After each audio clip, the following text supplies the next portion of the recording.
fellow life forms, and AI overlords. This is This Week I'm Learning, the podcast where we learn or reflect on interesting things through our week and bring all of that interest here to you fine folks. This is episode 95, recorded August 26th, 2022, and I'm your host, Brandon Vader, also known as Captain Dracanis, also known as Captain's Bed on Twitch. And joining me tonight, as always, is Senior Colton Roper, also known as Seeker4761. And then, what with the fancy, like...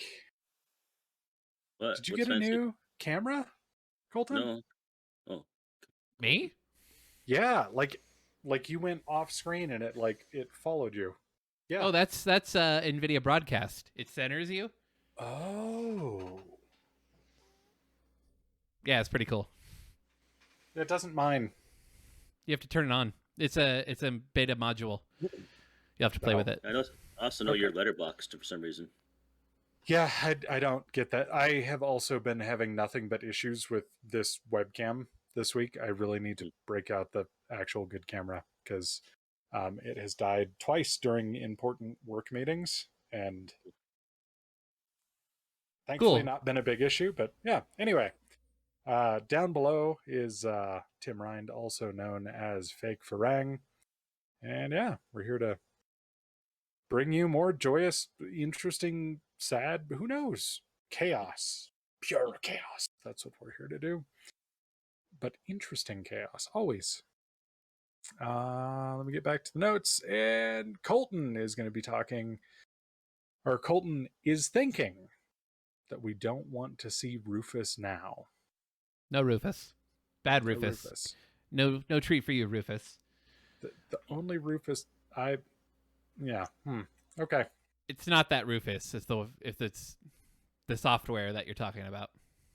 The USB boot drive creation. It's not that Rufus. Not that Rufus. A much more interesting Rufus. But what also is interesting is Tim, who's going to be talking about how one path, in fact, leads to another path.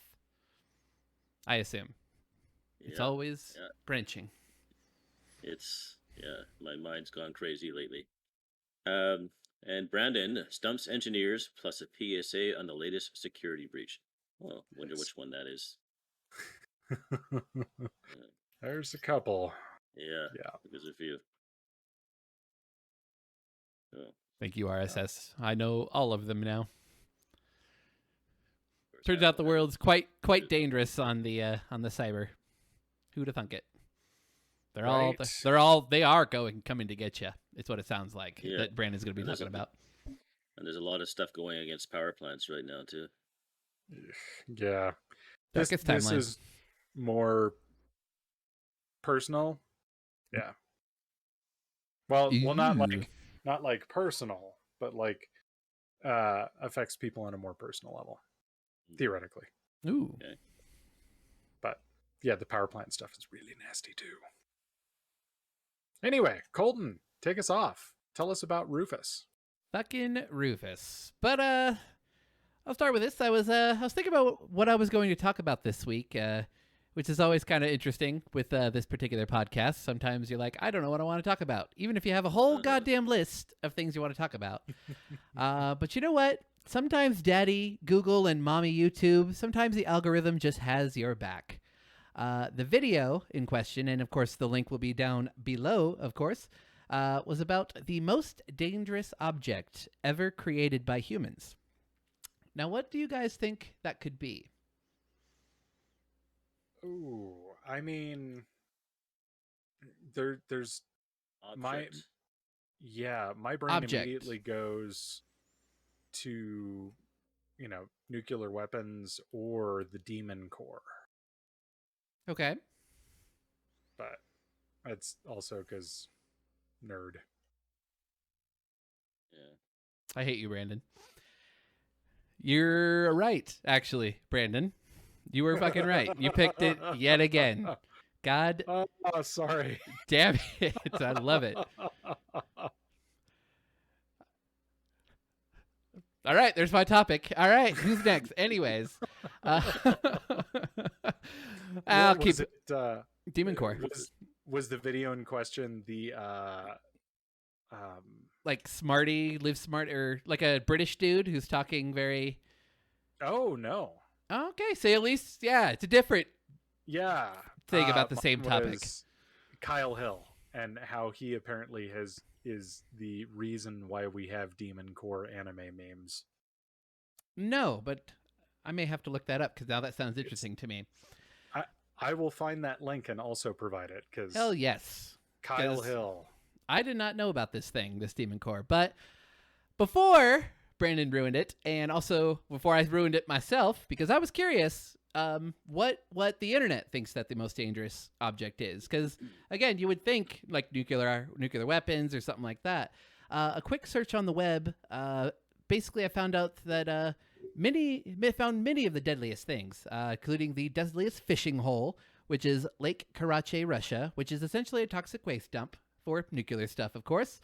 The deadliest song, which is, of course, My Way by Frank Sinatra, because apparently karaoke is a big thing in the Philippines, and at least 6 people have been murdered for bad renditions of Old Blue Eyes song, which I'm like, okay, more power to you guys on that one. I have no problem with that. Sing better, goddammit. But I even found out which state in the U.S. has the deadliest bridges, which is that shithole of Pennsylvania, where 24% of its bridges are considered structurally deficient. But I couldn't find like the most dangerous object of everything. In terms, they're always like most dangerous object of the specific a specific class of thing or something like that. So what would be a candidate for the most dangerous object ever created? Well, it was given the nickname Rufus, and it is, of course, nuclear. Unfortunately, I can't do the big reveal because Brandon's already ruined it. It is, in fact, the Demon Core. So I'll just go through my little spiel anyways. So we all know how the story of World War II ended, with the U.S. dropping 2 nuclear bombs, Little Boy, and I believe it was Fat Man, I think is the other one, on Hiroshima. That was the right. On Hiroshima and Nagasaki. But what I wasn't really familiar with was that there was actually a third bomb that was made. And if Japan had not surrendered on August 15th, 1945, then the third bomb would have been dropped on an unknown city. At least we don't know what the city was, 4 days after that. So it could have been even worse. So who knows? And the 6.2 kilogram core of that bomb had a strangely cute code name, which again was nicknamed Rufus, but history would later rename it the Demon Core, as Brandon already ruined. Sorry. We're so similar, Brandon. I love it. So, nuclear bombs are powered by nuclear fission, and it had only been discovered like 7 years or so before the A-bomb was like created and actually dropped and used. So scientists didn't have a whole lot of understanding of how it worked, and the speed of development had taken like major priority over any safety precautions because, well, the world was on fire.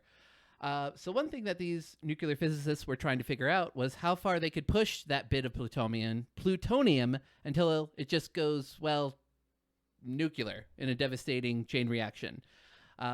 This was useful because obviously fission can be used in energy production, but they hadn't quite figured that out yet. So they were just like, hey, let's just see what happens with this 6.2 kilogram thing of deadly or plutonium and just whatever.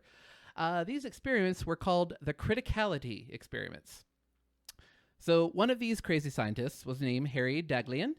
Daghlian? Doesn't matter. Point is, he's an idiot.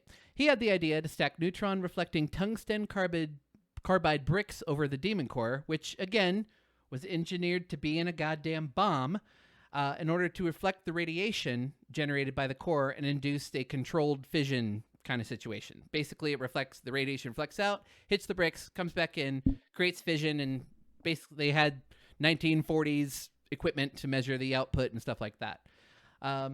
After a bit, he thought he had made a safe enough barrier of bricks, and he decided to start removing them. But he unfortunately slipped on the very top one. It slipped and actually fell on the Demon Core, which of course caused it to go super critical, blasting his body with a shitload of ionizing radiation, and destroying his DNA. You know, the whole spit. We all know radiation is bad. And I would have to say that acute radiation sickness has got to be the worst way to go. I don't think there's any, maybe fire, but there's something about if you know you got hit with a shitload of radiation and you're just like, I am a dead man walking. Simple as that. And as you just get sicker and sicker, nothing can be done. You're just fucked. So yeah, don't look up that kind of thing, because the internet, of course, is a terrible place. So he died within, I think it was a month. He actually died, and it was not a good way to go. It was a horrible experience. Suffered the whole time. He was the first person to ever die in a nuclear criticality experiment. So, what do? Still got to learn about it. So, 9 months later, the Demon Core was going to be used in a post-World War II nuclear weapons testing program. But, of course, the scientists who were studying it wanted to get as much info out of it before it was, well, destroyed, used in what it was intended to do. Louis Slotin was one of these scientists, and he did his criticality experiments by encasing the Demon Core between two hemispheres of beryllium, which actually made the experiments relatively safe, as long as you had a gap between the hemispheres to let some of the radiation out so the core didn't go nuclear again, because the radiation needs to leak out, otherwise it'll explode. Go criticality experiments. So a lot of these scientists at the time, they had very specific scientifically designed spacers. I can't remember how big they were, but they were I don't know, yay big, not terribly big. Don't want a huge hole for this radiation thing, but you needs to be significant. Louis Slotin did not use these spacers, because he in fact just used a damn screwdriver. Number 2. And Tim is right, because this guy, apparently he was a maverick of the scientific world. He liked to the term that I can't remember which scientist, I think it was Richard Feynman or something. He said essentially essentially what you're doing is tickling the dragon's tail when you're playing with this kind of thing. So Slotin, of course, he liked to tickle the tail, basically. He liked to kind of push it and be kind of a show off. He was a maverick, had cowboy boots, the whole thing. And, well, one day, that screwdriver that he used for the separation, it slipped, which allowed the two hemispheres to fully encase the Demon Core. And this was only for a few seconds, but it was long enough that a massive chain reaction started. An instantly blue light was emitted from this thing, even with the protective casing, and an incredibly amount of hot air was generated because it just heated the air around. It was like seconds away from literally going nuclear. Slotin, of course, even though kind of an idiot in looking back, he was considered one of the world's experts on handling of plutonium. So he, of course, knew what he needed to do. He grabbed the top hemisphere and released the pressure. And what happened was he got a lethal dose of radiation that is it was 4 times enough to kill him over. Like, dead, pretty much. Like, dead man walking. All of this was in a span of roughly 10 seconds or so. And apparently Slotin only had 4 words to say after it all happened. Well, that does it. Which I don't know is very, very sad or very badass. But basically, a dead man again. And he died within a week. So, yeah. So after the second accident, because basically what happened, only 2 people actually died from this Demon Core, which is kind of interesting when you think about like the 2 other cores that were used in Nagasaki and stuff. What? You know this Slotin? Yeah. He was a Canadian physicist and chemist, and he was born and raised in the north end of Winnipeg. That's where I was from. That's where I spent my adult career. So is that a common thing to do in Winnipeg, to play with dangerous radiation? No. Oh. Screwdriver. With a screwdriver? I love it. I'm surprised you described him as a cowboy. Yeah. Maverick. I mean, he wore cowboy boots and stuff. He liked to show off, and I call these guys idiots. Don't get me wrong, very smart men. No one had any idea about nuclear. Not really, because like for the very first nuclear bomb that was ever tested, the Trinity Project, I think it was Trinity. Doesn't matter. They carried around the core of this bomb in like essentially a box, just a wooden box with air holes in it. So no one knew better. history is silly. But so after these two accidents, all within 9 months of each other, it was determined, the U.S. government actually determined that it was in fact too dangerous. The Demon Core was too goddamn dangerous to be used for atomic bomb testing in the future, and was melted down. Which means that Rufus was too dangerous to be used in a bomb. That's a pretty good indication of a truly dangerous object that was created on purpose by humans. Mm-hmm. So that's kind of what I learned about. I also learned kind of about the elephant's foot. I think it's Chernobyl. Yeah, Chernobyl. I would argue that's probably more dangerous because it's not even contained at all, but it wasn't purposely created. That's kind of the difference between the two, and that's why I think the Demon Core arguably would be a more dangerous object in itself. Because even an atomic bomb, if it's encased and just hanging out, like I read that there were like 14 incidents ever since the end of World War II up until the end of the Cold War where the U.S. accidentally dropped nuclear bombs on public places. Project Broken Arrow, 14 places all over the world where it just luckily no one blew up. There was one instance in like Spain where people got sick, but scaring me is right now the Russians are doing a lot of hacking trying to hack the nuclear power plants. You don't just get Russians trying to do that. You get individuals, maybe in Russia, who might try to do that. So even if the Russian government isn't if they aren't stupid enough to take a chance, you still got Russian hackers who are trying to hack the nuclear power plant. But that's not the most dangerous part of any of these hacks. From what I've been reading, as another side to my topic, which I wasn't going to bring up, is that the most dangerous part is actually the employees there. If they could bribe somebody to bring in a thumb drive or something like that. I mean, the human that's the more dangerous. I would argue you don't even have to assume there's nefarious means. It could just be, hey, look, there's a thumb drive on the ground. Let me plug it in because that's what happened with what was that virus in Iran's nuclear program? The big one starts with an S. Yeah. Like the most dangerous one, ironically, most powerful one ever developed. We'll look it up. Human error. I mean, humans created nuclear bombs, so I don't know. Maybe giving humans the ability to think and do anything was maybe not a good idea in the end.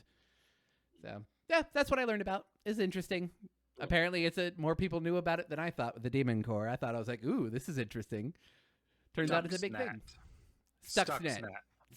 Yeah. I was surprised to see that. That's just the one connection to that story. Yeah. It's a world project. I mean, very, very interesting time. Who knows what's out there? The more we learn about stuff, when you learn about like the Cold War and nuclear stuff, it's amazing we're not dead right now, or at least living in a nuclear crater. We're not even talking about bioweapons either. So. Bioweapons, freaking just chemical weapons in general. It's gonna be bad. Worst timeline. But what isn't on the worst timeline, or at least will hopefully bring us positivity on our worst timeline.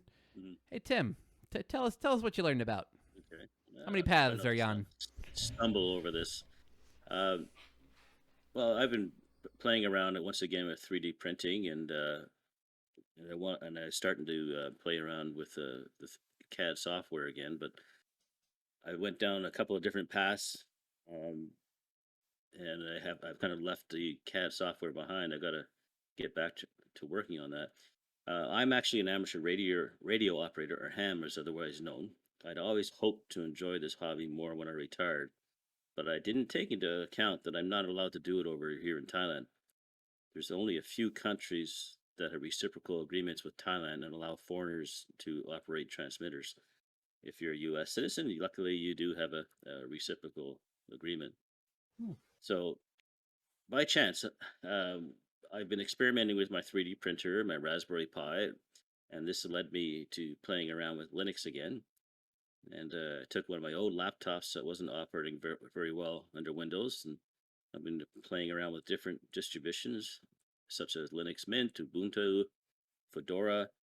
But after working on relearning these terminal commands and so on, I also stumbled on some ham radio distributions. Now, I knew of some digital radio modes and used one of them in the past. they are quite amazing as a signal can be picked up and decoded at what looks like noise, where no apparent signal may be even visible. I mean, you could think that you have no signal above the noise floor, but with these modes, you can actually decode a signal out of them. Um, these modes are popular with people who use low power transmitters of, say, 1 watt, and then they do long distance communications with them, or for long distance communication with regular power transmitters. And I don't think many non hams are aware of these modes, and they probably think ham radio is just all talk and Morse code. But going back, hams had things such as packet radio and online bulletin board systems, and these were accessible via radio well before the World Wide Web. They had precursors to the cell network as well. And in addition to GPS vehicle or station tracking and messaging. About 20 years ago, there was also a project that is still running that links the internet with radios. So basically, a ham with a VHF portable radio can talk to another ham on their 5 watt or less portable radio. That mode was called IRLLP. And I remember when that first came out, there wasn't a lot of these other texts and apps and speaking over. If I recall, I don't even think there was speaking over Messenger. Like you can speak, don't just send messages to Messenger. Now you can speak with it. I don't even recall if they had that, but it was interesting because this gave you a link. You could be in your car, or you could be on top of a mountain, and you could talk to somebody with a small handheld radio. You could talk to somebody around the world. But since I left radio unintentionally, there's been many more digital modes. One of them is called FT8. So that led me now, once I saw those distributions, the software is available on Windows and Linux. So I've also been looking into running some of these modes on Raspberry Pi, but I don't have my radio equipment anymore, and I can't buy it over here without a license. And importing a radio could cause some trouble also. And I'm definitely not going to operate a transmitter because it's just not worth the trouble. I would love to get my Thai amateur radio license, but I believe they will only test in Thai, so you have to be able to read and write. I'm sure there's a way to make it happen, but I don't know for sure. And I don't want to get down there to start doing that.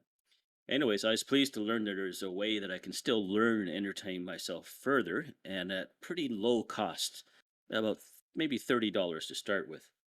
And that is by using what's called a software-defined radio to receive. Have you ever heard of those? I have one. You have one?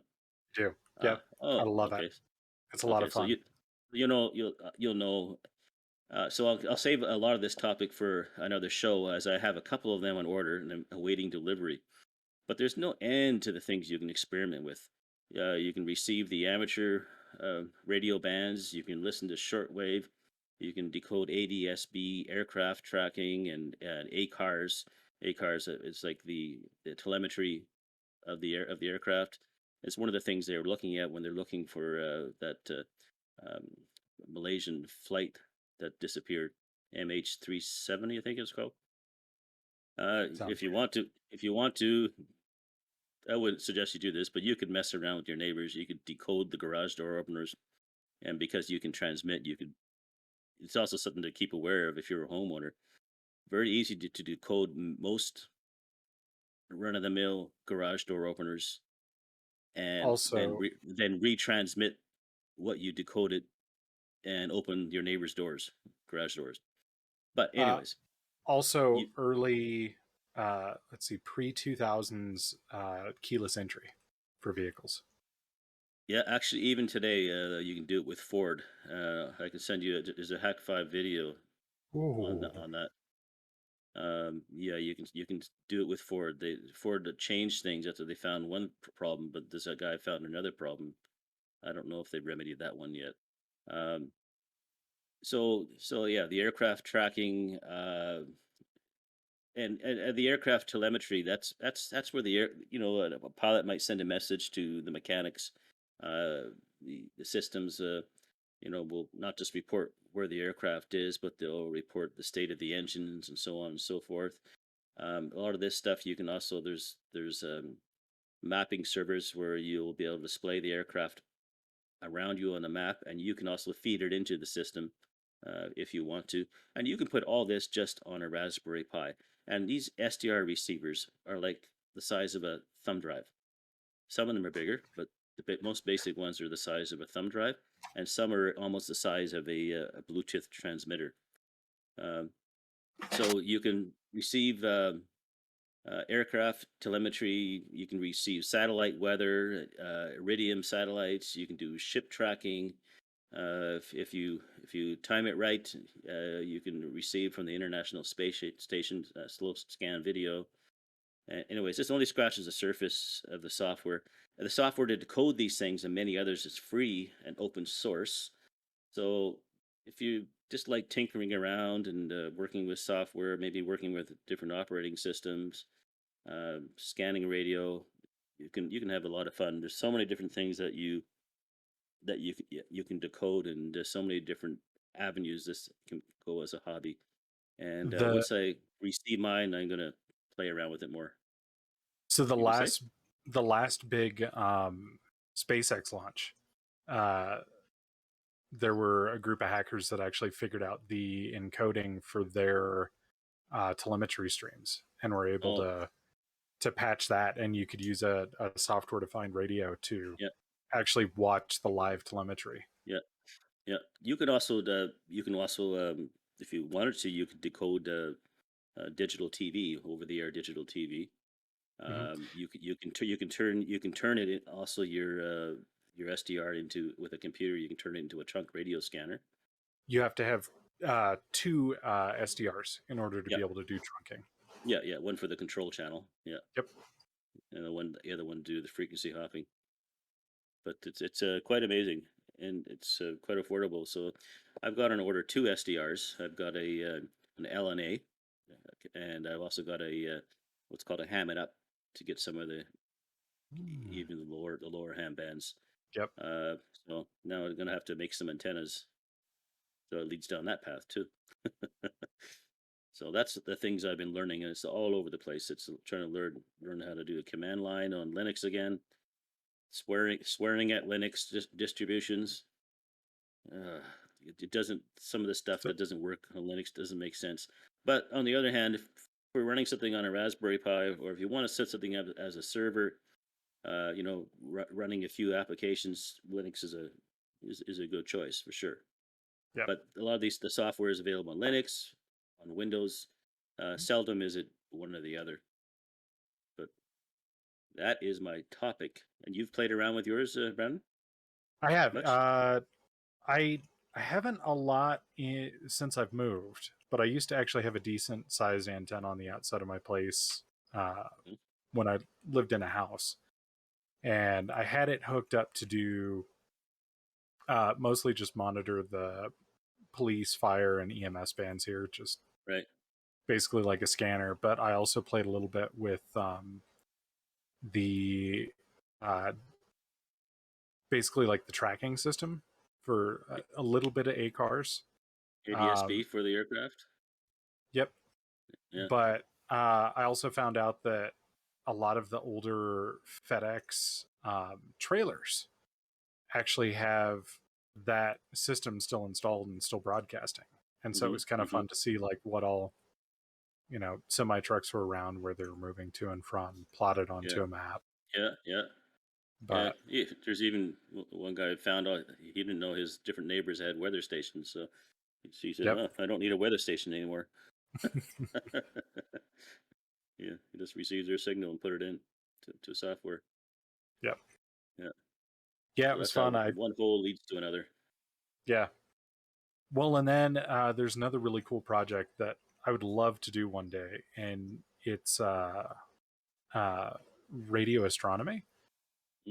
So you can take a old satellite dish and actually, through a series of converters, convert it down to a fitting that your SDR can use. You need to have a power amplifier as well. Right. But you'd be able to then do radio astronomy. The problem there, like I started kind of getting into it, but there's not a really good like graphical front end for it. Okay. So I played around for a little bit trying to design one in Python, but then decided I'd let someone a little smarter and a little more into radio astronomy do it, and then I'd get into it. You never know if somebody might have done it in the meanwhile. Yeah. No, it's funny. Like, do you remember back in the late 90s, like when satellite TV first started to become a thing, and they had these, giant dishes with the moving. Yeah. Oh yeah.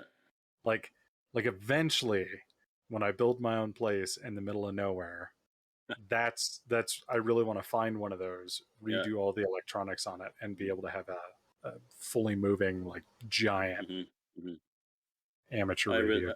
I really wish I was allowed to operate here, because I know there'd be a lot of people who'd want to make a contact with Thailand. Oh yeah. On the bands, and then especially if I operated digital. Yeah, I wonder. It's really frustrating. I wonder how close to the antipode you would be to the States. I don't know, but people do pick people up in Australia. I know that. So. Yep. New Zealand. Yeah. But I can always shoot for the UK and for Germany and as well. So I don't. I'll see if it. The problem is I don't want to pick up anybody local, because it's going to be in Thai. I won't understand them. Right. Unless they are trying to make contact. But I can only pick them up. I can't talk back to them unless I just shoot them an emails somehow. Right. Look them up and shoot them an email saying, "Hey, I copied you." But I'd really like to be more involved in that. But that's the way it is. It's a law here for some reason.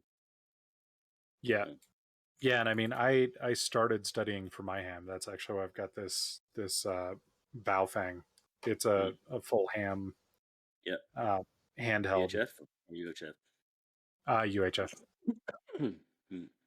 So it's got the full UHF band on it. So you might find VHF more handy. Yeah.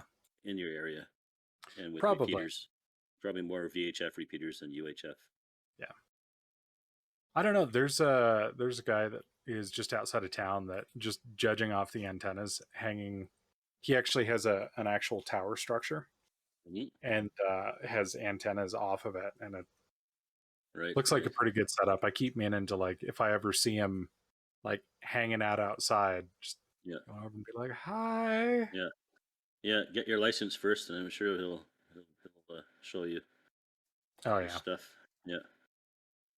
So let me just get to my notes here.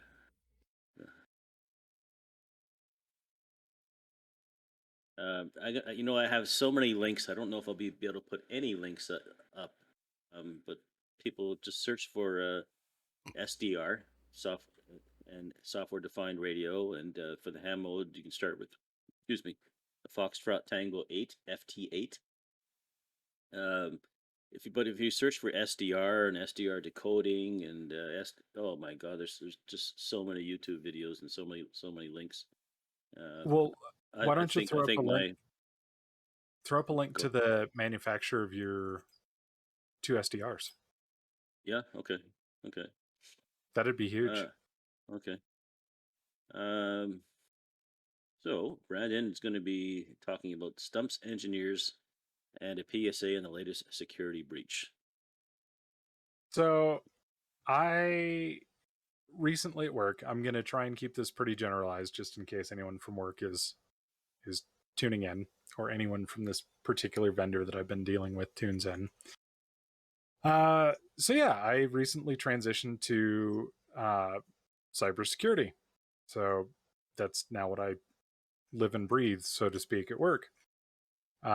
We recently had my boss that hired me on leave the company for greener pastures.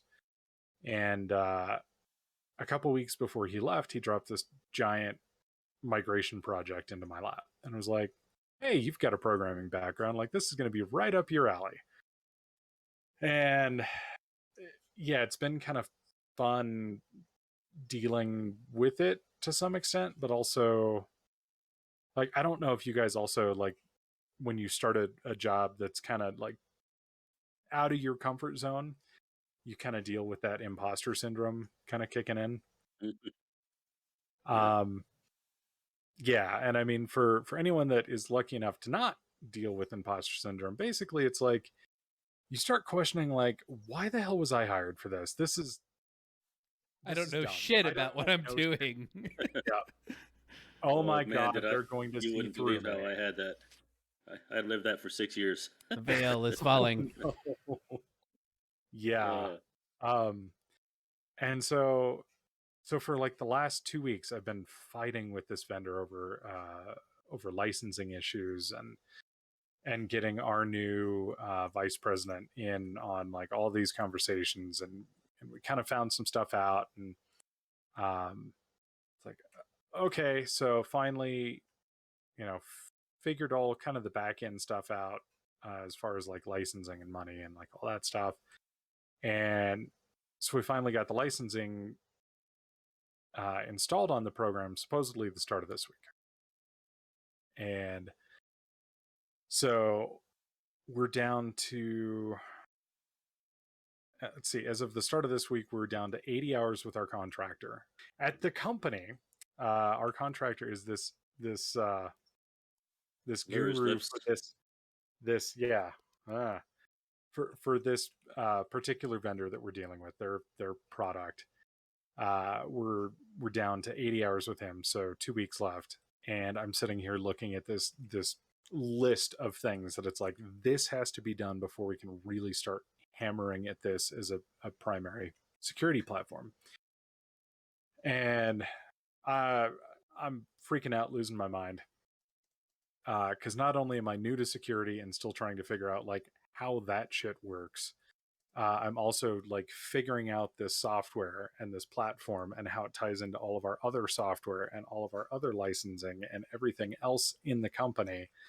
And I'm freaking out, dealing with like the worst imposter syndrome that I have had in ages. I went through something like this when we got a new network system for intercept. I worked in the intelligence unit for a bit. We had a new system for interceptions, computer based, and yeah. So then you develop an acceptance list before you actually accept the product. When you start finding all these little bugs, all these little things, and you don't sign off on accepting it until all those things are done. Okay. Yeah, that's a very similar, I guess. Right? Well, unfortunately, like the money's already gone. Like we have it. It's ours. Basically, at this point, even make it work. Yep. Shoehorn it. Do what you have to do. Okay. This is what we're using for the next year. And so I'm sitting there in a meeting with one of the product engineers from this vendor, and he's like, okay, well, like, what kind of use cases do you guys want? And I'm like, I mean, all the standard stuff. Like, surely there's give me a smorgasbord of, come on. Yeah. And help me out, like, bro. well, yeah, there's like the standard standard things going on here. Like, that's fine, but like I need some specific use cases. And I'm like, oh my God.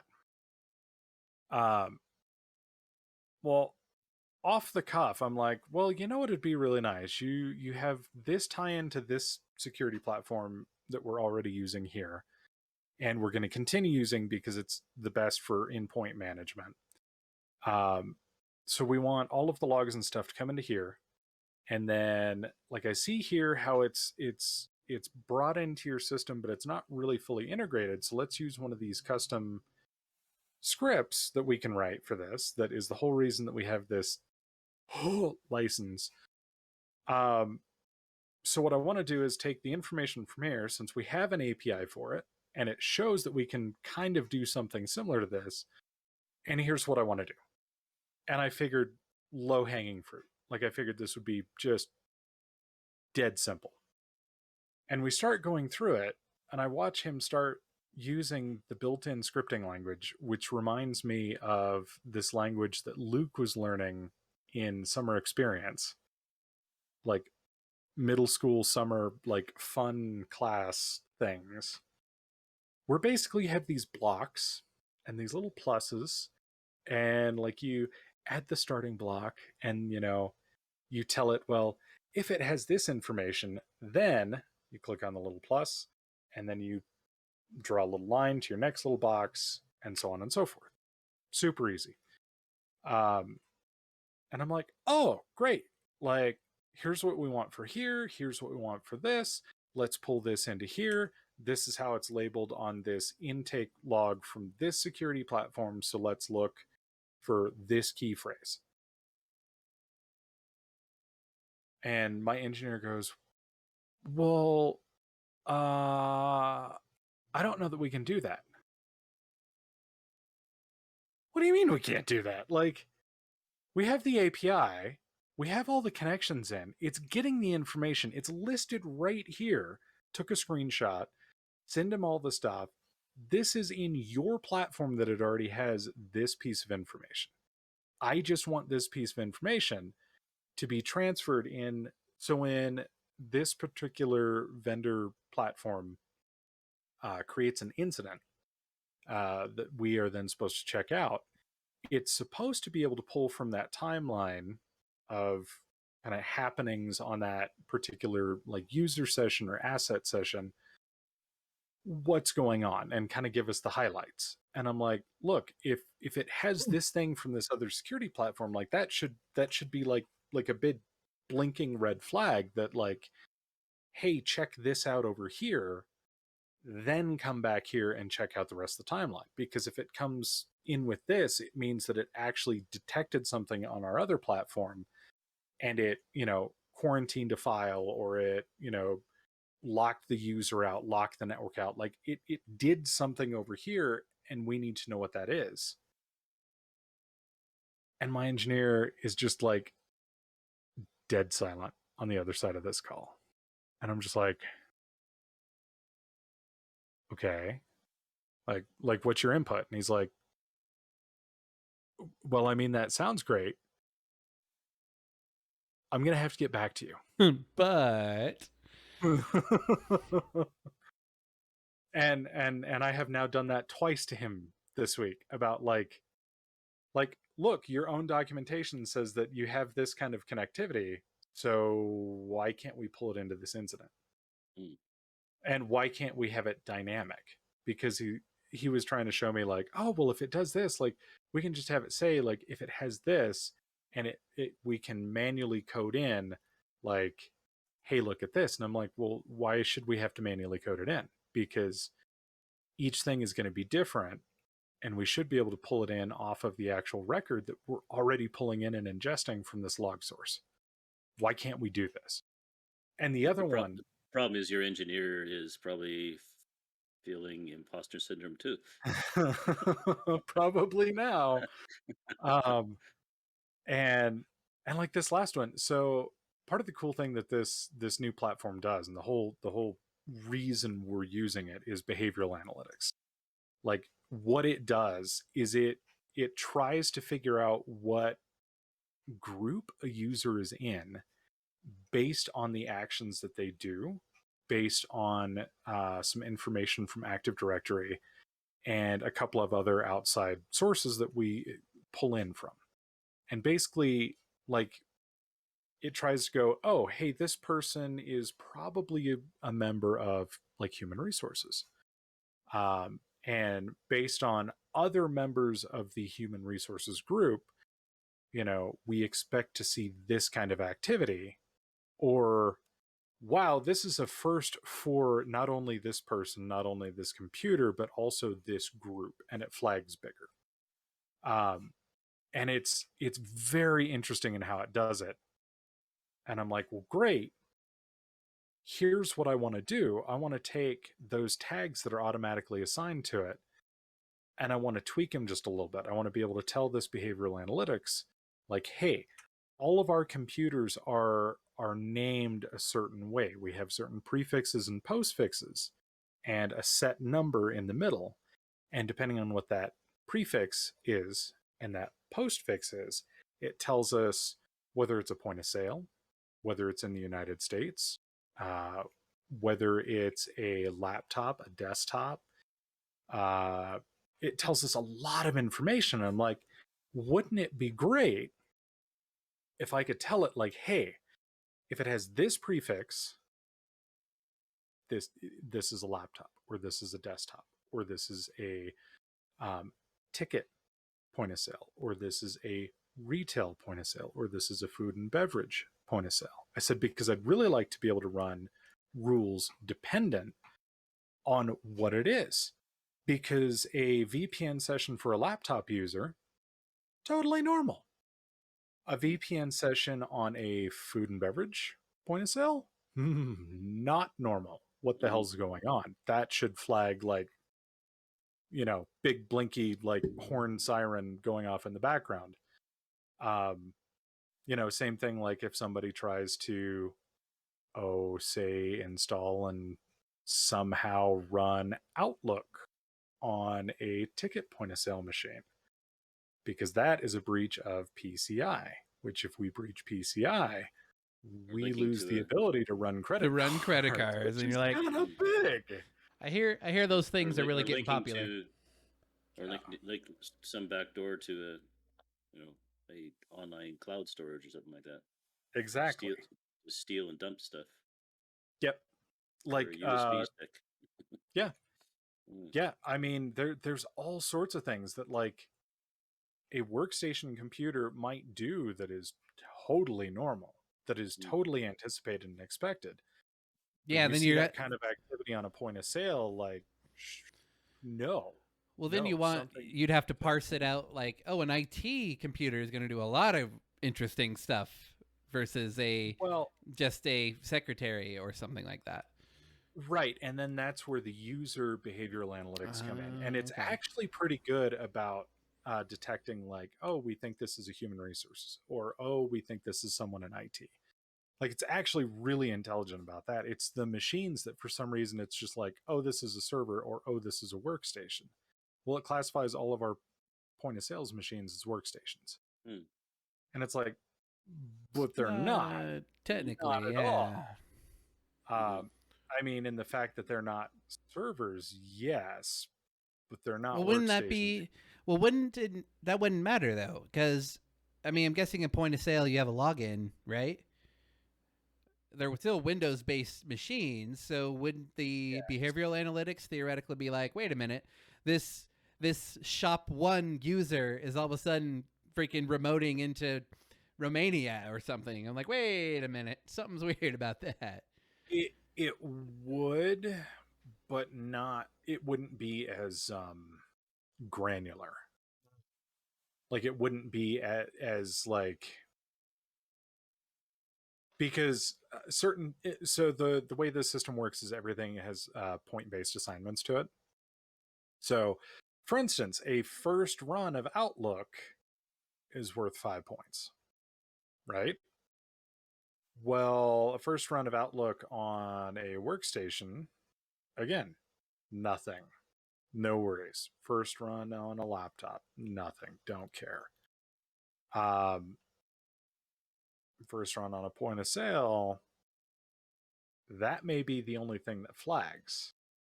We may only get that 5 points off of baseline, and it doesn't actually create an incident until a higher number.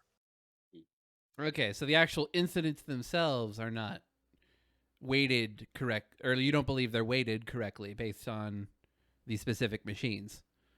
Exactly. So what I want to do is basically feed it, prefix, postfix, here's this, here's that. Plus then I could, part of our prefix is the location of where this machine is supposed to live.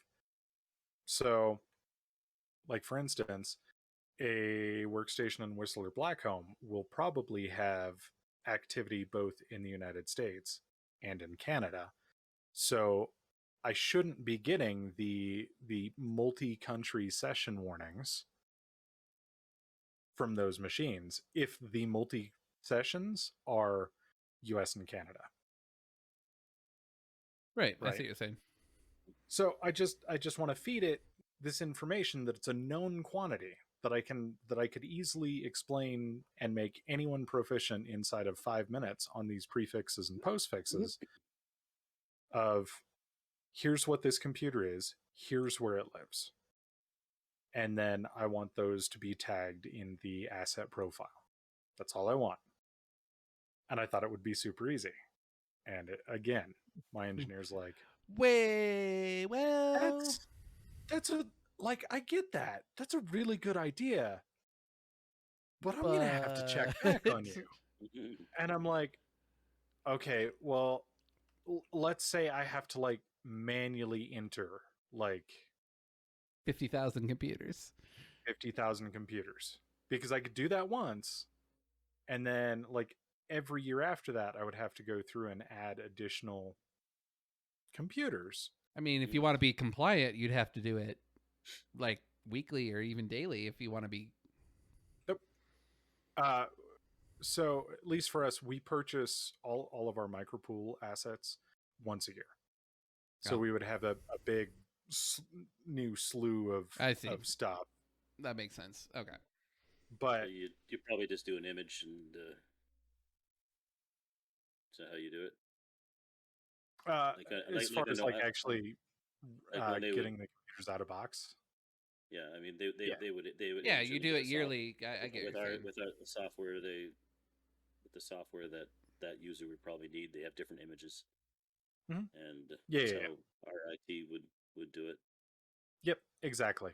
Yeah, we've got like a workstation image that is for both desktop and laptop, and then we've got our different point of sales images and But so that could shorten your setup, I guess.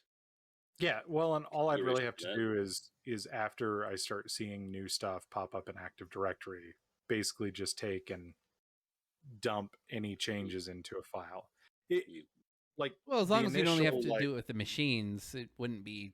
I mean, it would suck. Data entry always sucks, but yeah.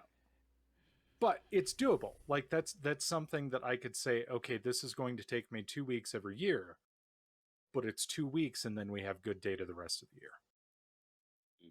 I could live with that. Like that's fine. But I'm like, okay, even if I have to do this like through manual context lists, can we run these rules based off the tags that your system assigns in the profile?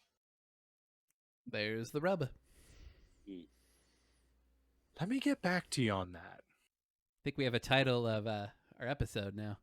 Let me get back to you. Sometimes a new mind is a good thing. Yeah. Well, and I mean that, the fact that I have stumped these engineers twice, and then my contractor has just been like, dude, like that's like, he's been a support person for this outside contractor that supports this platform for, I think he said 9 years. He's like, these are questions that I haven't heard from other companies. Like you are thinking out of the box. You are thinking in ways that are going to make this way easier and way better, and it's going to make your life so much easier in the long run. And so that was kind of like a little bit of like, yeah, okay, maybe I'm actually doing okay. Maybe I'm keeping my head above water. But I don't know. That was. But wait and see. I'll get back to you on that. I'll get back to you on that. Yeah. Maybe next version. Right. Oh, there was a couple things that was like, oh, well, you guys are on the older version. It's like, great. When are we slated for upgrade then? Why aren't we upgraded right now? Let's do this right now. So there may or may not be a upcoming update for us. But yeah. Fun. Yes. See the other users don't know they need this. That's the thing. But the company could say this, oh, if we can do this, this is another feature we can brag about to our clients. See, and I'm hoping that it's not going to be one of those things that like they come back to me and they're like, we're going to design that for the next version. Because then I'm going to be a little upset and be like, hey, That was my idea. I don't want money, but maybe a little bit of like the next version recognition on like. I want my name in the one of our users. Want my name in the help thing about who designed this thing. Give us a free next version. oh yeah, that'd be nice too. Yeah. I'm pretty sure my company would be like, hey, yeah, let's go that good on route. Ya. But on to the more PSA note. Yes. So the the communication company Twilio, I'm not sure if you guys have heard of that, suffered a breach at the beginning of August that it says impacted 1/600th of a percent of its users, which might seem trivial until you realize that it's 163 of its users. Now, this is a back-end SMS platform. So basically, say you run a flower shop and you want to let people know that their flowers are ready. And you can send them out a SMS and then, maybe have I'm on my way, or can I pick it up? A couple of like little short like options that then that user could send back to you, and you get some sort of notification that, hey, this user will be in 1 hour to pick up their floral arrangement, right? Pretty simple. The issue is a actor that has been called Octopus and Scatterswine illustrated that phishing attacks can not only hurt the one company, but apparently 163 companies. And one of the biggest of those companies that we've seen so far step forward is what the heck is it? I had the name until I lost the name. Food delivery, DoorDash. So, DoorDash. They have a few users, few million users. Just a few. Yep. Yeah, that's just some marketing or some PR person was like, if we just say it's 1/600th and only like 163 clients, it's not going to sound that bad. It's fine. Just because literally the entire world is somewhat affected, it's fine. Only 163 clients are affected. Yeah. I'm trying to remember who I got notified that they had a breach this week. I tried to change my password with them, and I couldn't even get it to change. Plex also had a significant Plex. breach recently. Yes. For some reason, I couldn't get it to change, at least using my phone. You're into Plex now. Yeah. I didn't get that notification. No? Yeah. Or maybe, I don't know, I get a million emails. I don't know anymore. Yeah, fair enough. But yeah, so DoorDash has not said what the number of users affected is, or what, if any, user data was compromised. DoorDash also didn't identify Twilio explicitly in their statement, but did confirm to TechCrunch apparently that the breach is linked to the phishing campaign that compromised Twilio in August. DoorDash sent out a public message basically saying DoorDash recently detected unusual and suspicious activity from a third-party vendor's computer network. In response, we've swiftly disabled the vendor's access to our system and contained the incident. Based on our investigation, we determined the vendor was compromised by a sophisticated phishing attack. The unauthorized party used the stolen credentials of vendor employees to gain access to some of our internal tools. Importantly, the phishing campaign did not compromise sensitive information, and we have no reason to believe that it affects personal information and that it has been misused for fraud or identity theft at this time. Now, I'm not saying that that's not the case. What I am saying is that how many times have we been told by companies in the past Oh no. They didn't get access to credentials. They didn't get access to anyone's personal information. It was a breach that didn't give them anything important. How many times have we heard that? And then a year later they're like, "Oh yeah, our bad. Actually, they got everyone's password. They got everyone's blood. How did they get everyone's blood? Well, like that was year ago us. Like, we're way different now. We're so much more private, and we care about your privacy. So my PSA is, if you have a DoorDash account, immediately change the password. If you have used that password, yeah, exactly. If you've used that password anywhere else, first of all, shame on you. Don't reuse passwords. Second of all, go elsewhere and change that password. I highly recommend, and I will say this anytime I talk about a breach, I highly recommend a password manager. Personally, I use Bitwarden. I use generated passwords. NordPass is another fantastic one. I mean, just use something, have it generate the passwords, put it on your phone. That way it does, your automatic passwords. You don't, and then it's not even a thing of, using the same there's not a chance of using the same password anywhere else. And boy, it makes your life, it's so worth the money because it makes your life so much easier. Well, and Bitwarden's free. Like, I have the free version and it is fantastic. Like, I absolutely love it. Yeah. The reason I use NordPass, not the only reason, but is I use NordVPN. Okay. And I usually buy it for like a 2 or 3 year period. And without fail, if I don't renew right away or I'll have automatic renewal, I get like a 50% offer, and it includes the two of them. Yeah. The VPN and the password software.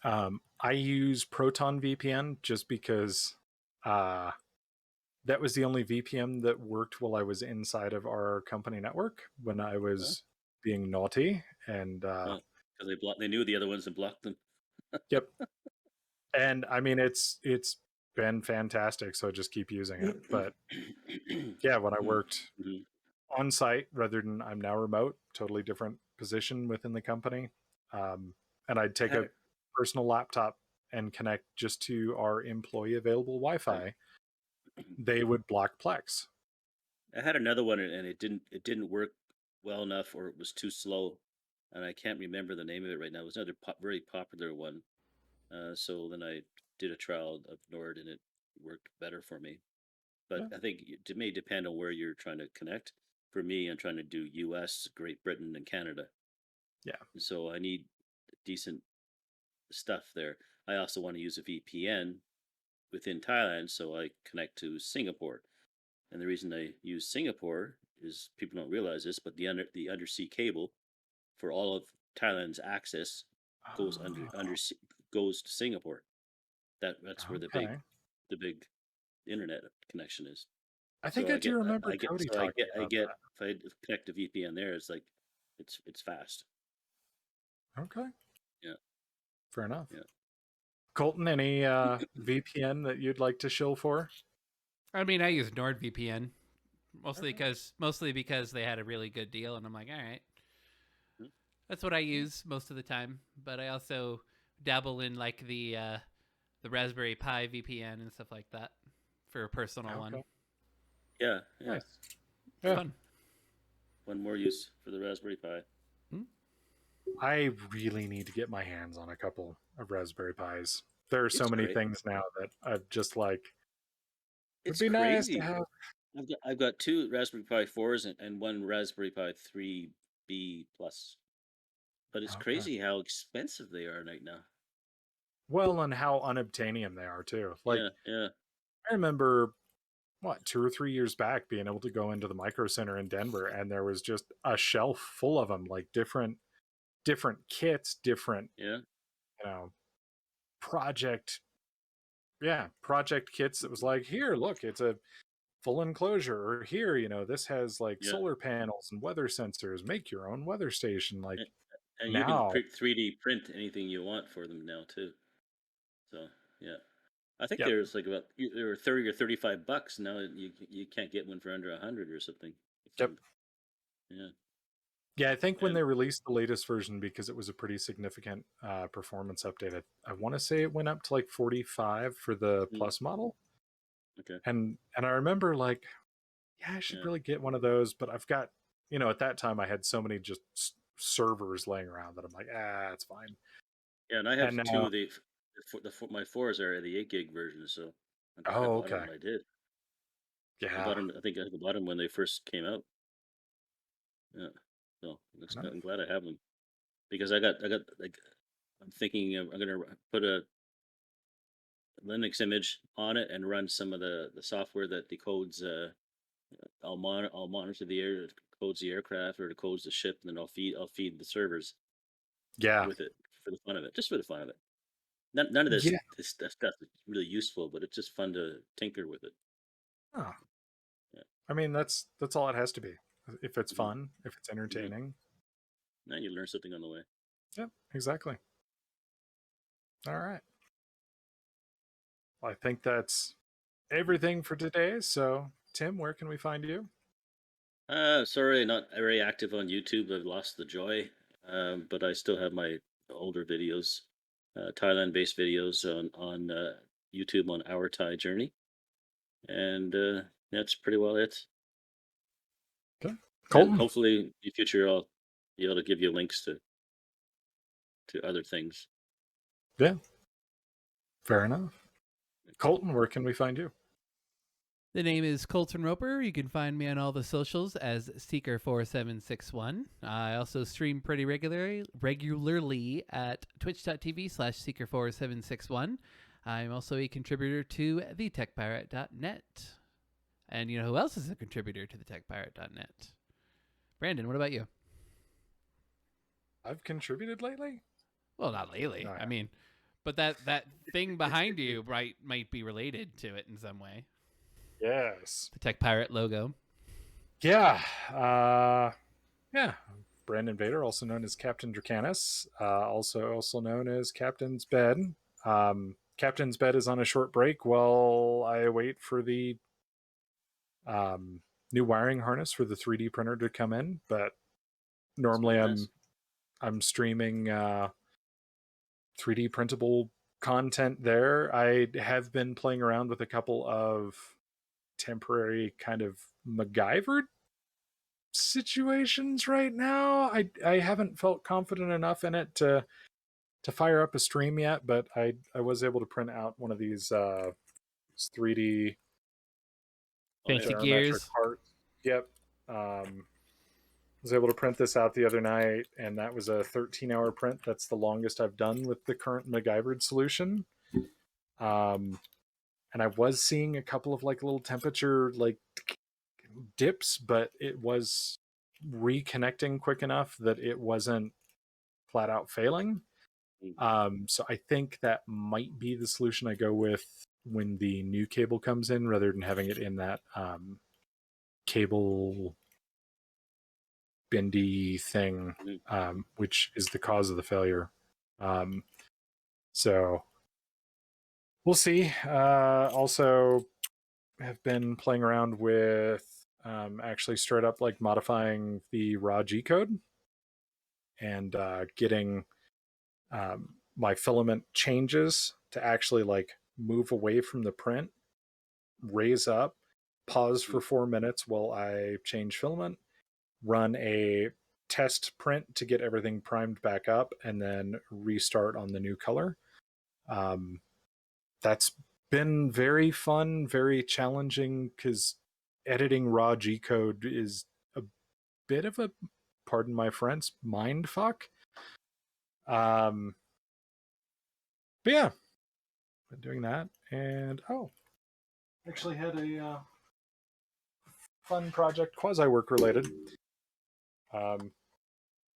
This is a Dell dock for like laptop port emulation, basically. It was held onto the wall just with some Velcro tape ran over the top and screws drilled into it, but I couldn't get to the ports as easily as I wanted. So I actually designed this in G code to be able to hang onto the wall with flush mounts, and yeah, doesn't interfere with any of the ports, snaps on, and it will be available on my Patreon because you can also use it as a desk mount. So that was kind of my first ever like real life case style design. It was kind of fun and interesting, and I'm rambling. I apologize. So you can find me as Captain Dracanis on most of the socials, Captain Dracanis on Patreon. Yeah, come join the captain's bed and be a bedmate and support cool objects like that and custom name tags and weird shit. I do weird shit. If you become a bedmate, maybe I'll take your suggestions for what I should design and do a stream on actually trying to design it, because why not? It's fun shit. You can also find me as a contributor on the Tech Pirate and on YouTube as the Tech Pirate and Brandon Vader, and I also started Captain Dracanis on YouTube as well, where you can watch some of the bedmate stuff or Captain's bed stuff. Wow, yes. Wow, YouTube allowed it. That's nice of them. And what's your OnlyFans ID? I have jokingly thought about making an OnlyFans, but maybe once I get a few Patreon people, then maybe I'll make an OnlyFans and try and make a saucy hilariousness. Or I have already had a couple people be like, "Oh, could you do some NSFW prints?" And it's like, there's a lot available already. It's all Rule 32. Just provide the people what they want, Brandon. Well, that's what I've always said. Yeah, I mean Rule 32 and then there's some actual like with the flexible filaments. I'll let your minds wander. But that's anyway. After TWIL. That's so okay, never mind. TWIL After Dark. Yeah. Well, thanks for joining us on this episode of This Week I'm Learning. You can find us wherever you listen to your podcasts, as well as on YouTube as This Week I'm Learning. Your social media peeps out there, you can find us on Twitter at ThisTwil. If you'd like to contact us, you can, of course, send an email to twil@thetechpirate.net. We'll see you all next week. Bye-bye. Bye.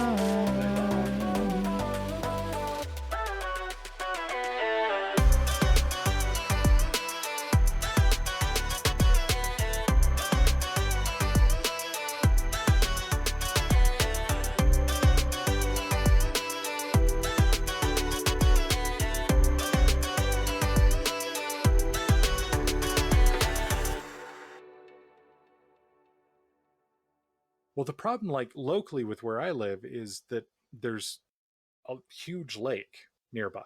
And because the peaks and valleys, there's a huge lake effect that pretty much every morning you get fog and clouds, and it can actually generate its own storm system when there's enough water and enough heat going on.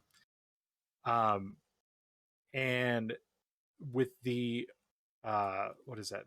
3.65 gigahertz, which is a technically open spectrum or a open frequency.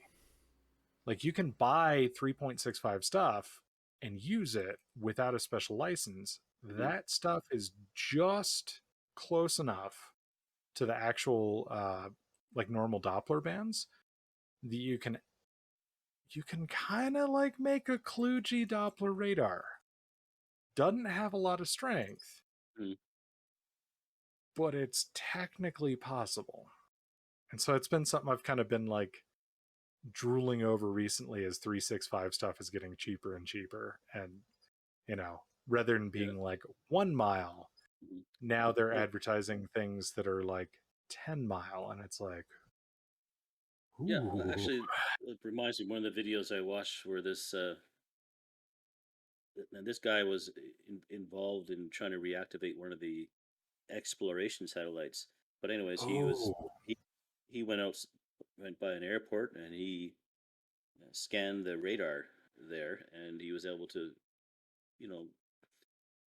decode the radar basically, and have his.